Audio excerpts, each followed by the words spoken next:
Homelessness is viewed, I guess, by many people as failure, losers. Anyone can become homeless. Most people who work are only a couple of paychecks away from being homeless themselves. So if you could describe your job in 3 words, how would you describe it?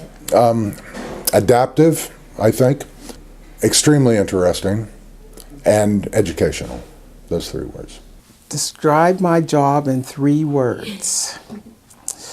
Fulfilling, hard, but very peaceful. The hardest times, I think, is initially meeting with the guys and hearing their stories. Their stories sometimes are hard, but you have to decipher what's real and what's not. So you think about listening and then questioning and then listening again so that you can get an honest answer as to where they are in their life at the current time so you can make a plan to help them. My job is, yes, rewarding. Sometimes it's very exciting, and I feel good at the end of the day. Very seldom do I not feel good at the end of the day. I define homeless as somebody that doesn't have a stable living environment. They may have a roof over their head, but that doesn't mean that they don't have a home. They don't have a permanent apartment. They're sleeping on somebody's floor, somebody's couch, in a church basement. Just depends on what's available at any time. When I think about homelessness, I think about the fact that some people are left behind, be it education, be it mental health, be it access to resources. And so for me, homelessness is when our economic systems, political systems aren't providing for those people. Homelessness in a culture like ours is confusing that it would happen to the extent that it does, because we certainly have the means and resources around us. And I appreciate that homelessness is a broad spectrum from people. Some actually choose it as a lifestyle. Many get forced into it through a variety of circumstances in life, some of which may have been poor choices, but often it's things that people can't control that leave them in that place. So it's a broad issue and it's complex. And I suppose I get most concerned about the most vulnerable populations and what it may do to them. I don't want to say like I automatically get sad when I think about homelessness, but I don't know, I think it invokes a lot of emotion in me. My viewpoint on homelessness is something needs to change about it. I don't think that people should just be living on the streets the way they are today. And I hope that people would try to do anything that they can to help.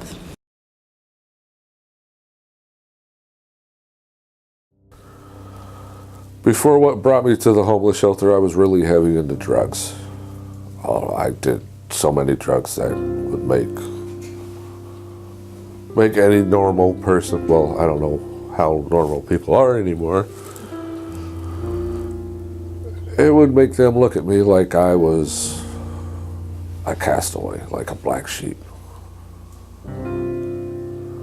I was really, I mean, four and a half years ago, to even 10 years ago, you wouldn't even want to met me. Because I would rob from people just to get a fix. I robbed from my own mother and grandmother. That was a low point of my life. And coming here, hit rock bottom, and now I'm working my way back up. And there's a lot of things that I'm not proud of that I've done over the years. Too many people have gotten hurt. But now I'm sober.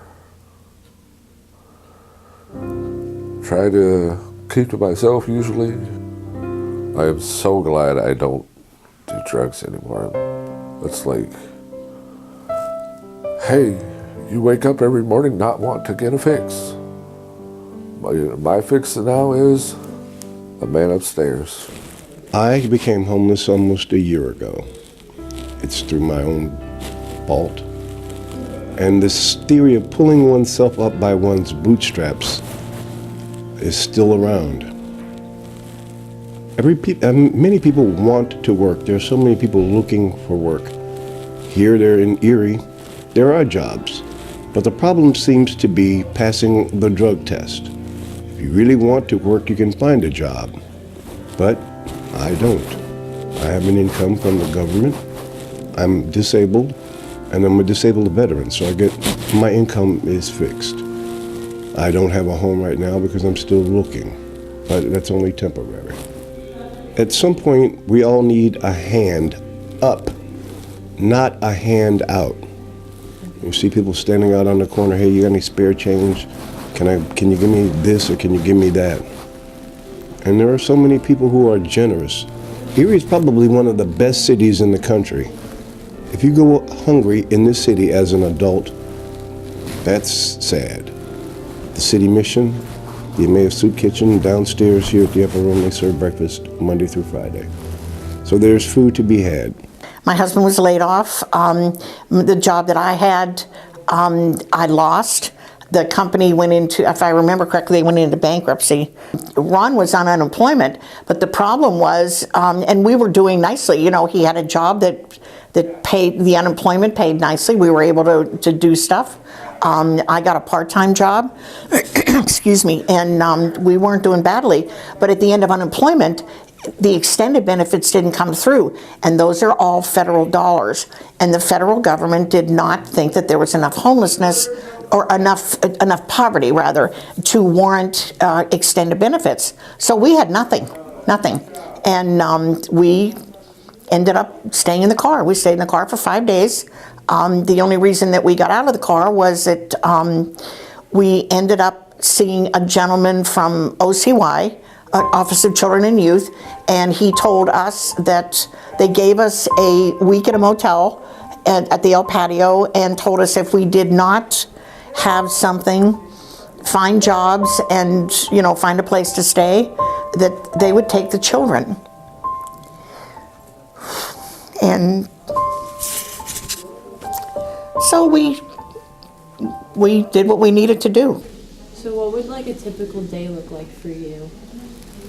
Getting up at 7 o'clock in the morning, going downstairs for breakfast, then come up here at 8 and hang out until lunch at the city mission, then wait around for dinner at the Emmaus Soup Kitchen. But in the interim, I go around and collect aluminum cans and scavenger, coins and aluminum cans. It's free money. I usually read from the Bible, or every morning I wake up at around 4 o'clock for some reason. I try to fall back to sleep. Usually don't happen. So I just get up, sit in my kitchen, drink a coffee, and pray. Years ago, if you would have met me, I would have never said that. There's a verse in the Bible that I like, and I remember it's Philippians 4:13. I can do all things through Christ who strengthens me. That's my Bible verse.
If people that aren't homeless come across a homeless person, they walk on, say like, if I was homeless and I just met you guys like on the street, I would think that, okay, I gotta walk on the other side because I wouldn't want to, like, say, bump into one of you and say somebody saying that I was trying to rob you for like money or something to get a coffee or something like that.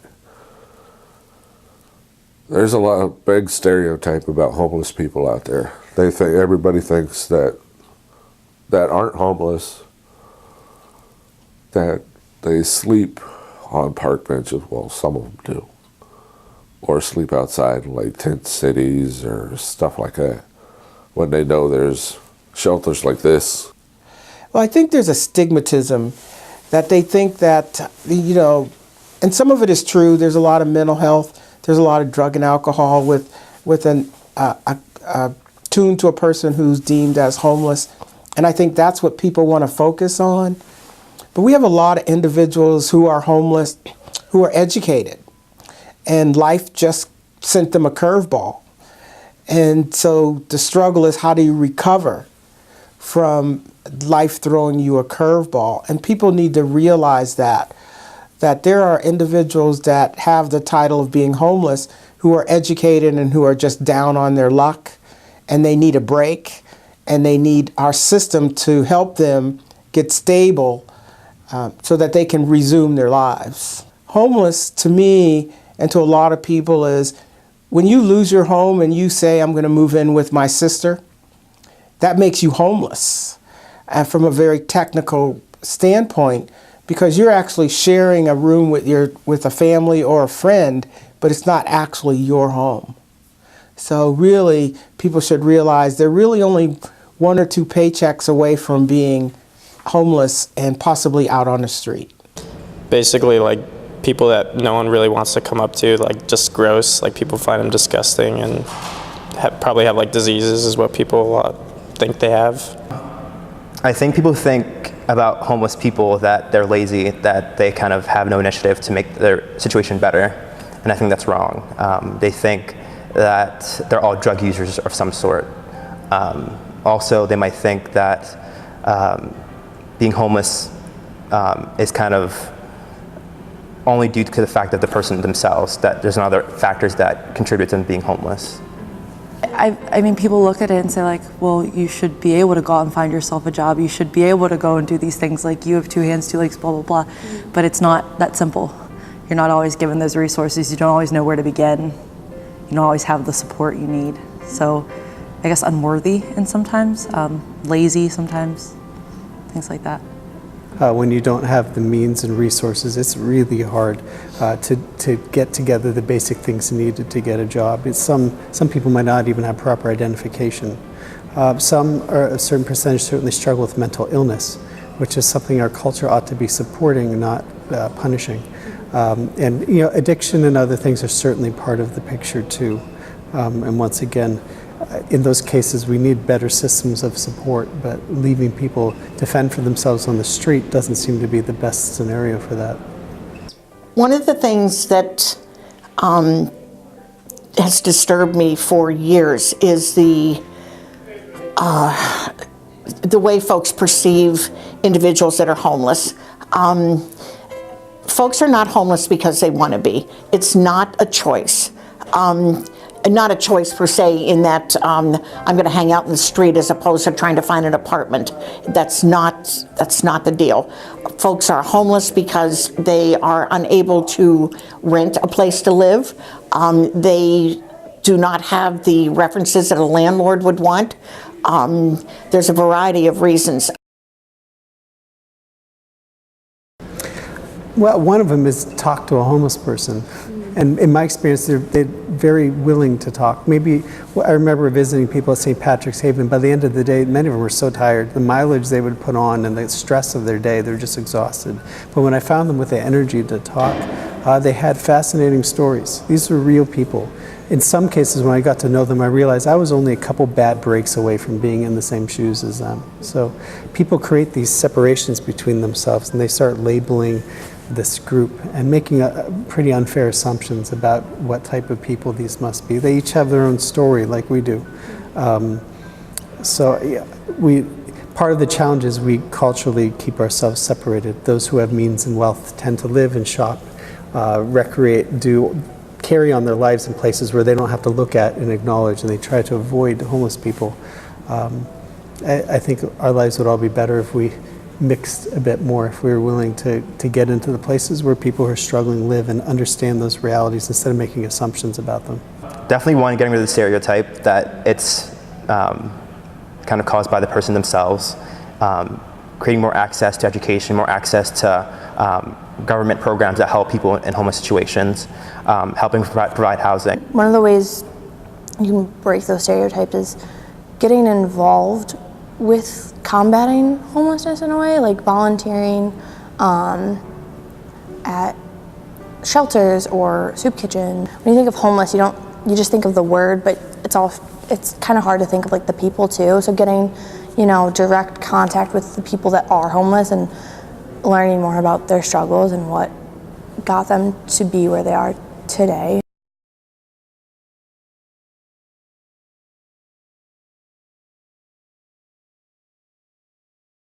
I think one really important thing would be at the places where people are making decisions, whether it's government or churches or other charitable organizations, and they're looking at the support structures, that they better involve the homeless themselves in those conversations.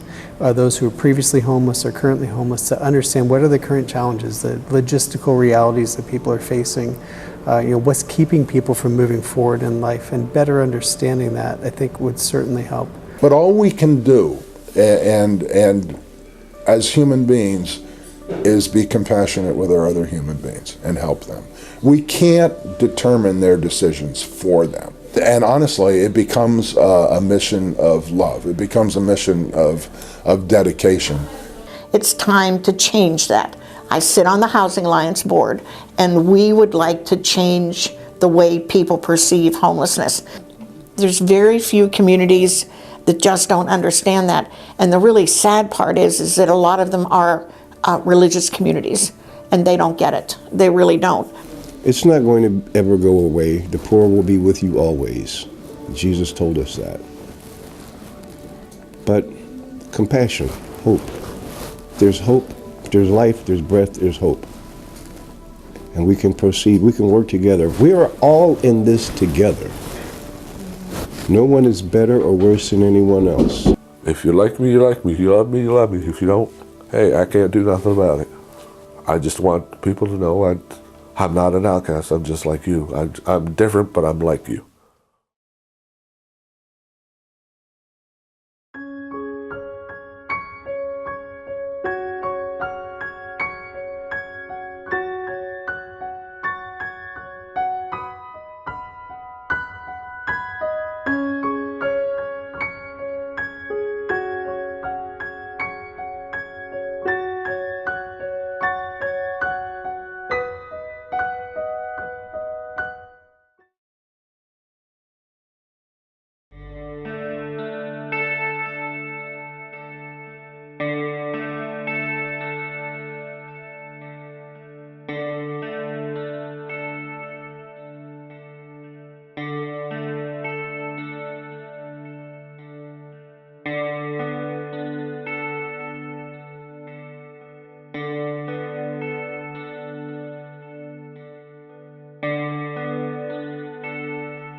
Throughout the semester, my peers and I, with the help of family and friends, collected clothing, hygiene products, and food that we distributed to local organizations including Erie City Mission, the Mental Health Association, and the Upper Room.